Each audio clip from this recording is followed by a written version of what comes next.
Welcome back. I'm now going to actually do a couple of more rates of change problems because I think the first one I did was probably a little bit more complicated than I wanted, and it actually the hard part was actually the geometry, not the calculus. So let's just say I drop a rock into a pond, and it has a ripple, and the ripple spreads out. It'll probably have multiple ripples, but let's just say we focus on one ripple, and the ripple is spreading out. So let's say, so let me draw. This is where I drop the rock, right? And then this is the ripple in the pond. It would be an actual circle, which isn't what I drew, but close enough. Okay.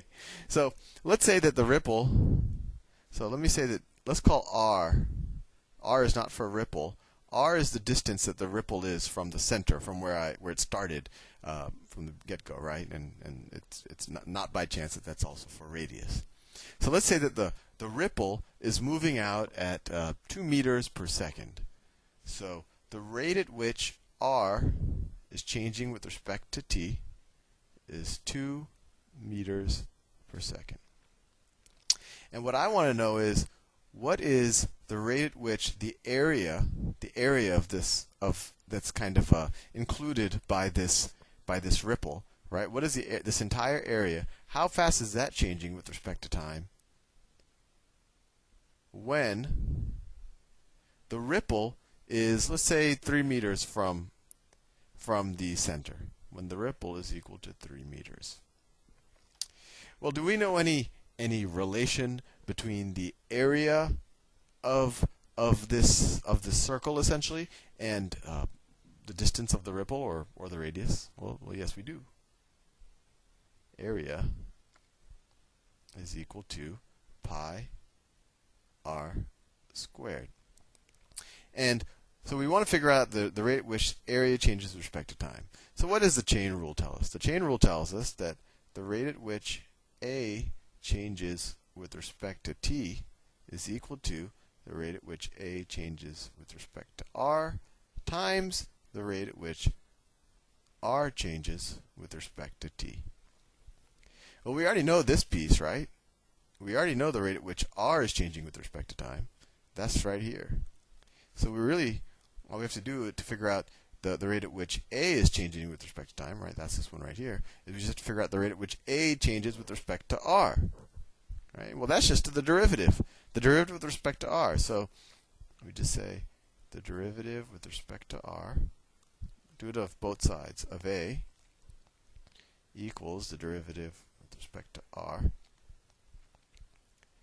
of pi r squared. So we get dA dr is equal to, what's the derivative with respect to r here? Well, that's easy. Just 2 times pi r to the 1. So we'll just leave it there. So that's pretty interesting by itself, that the rate at which the derivative of the area formula really is what? This formula by itself looks interesting, right? That's a formula for the circumference of a circle. So the derivative of an area of a circle with respect to the radius is a circumference. That is mildly fascinating.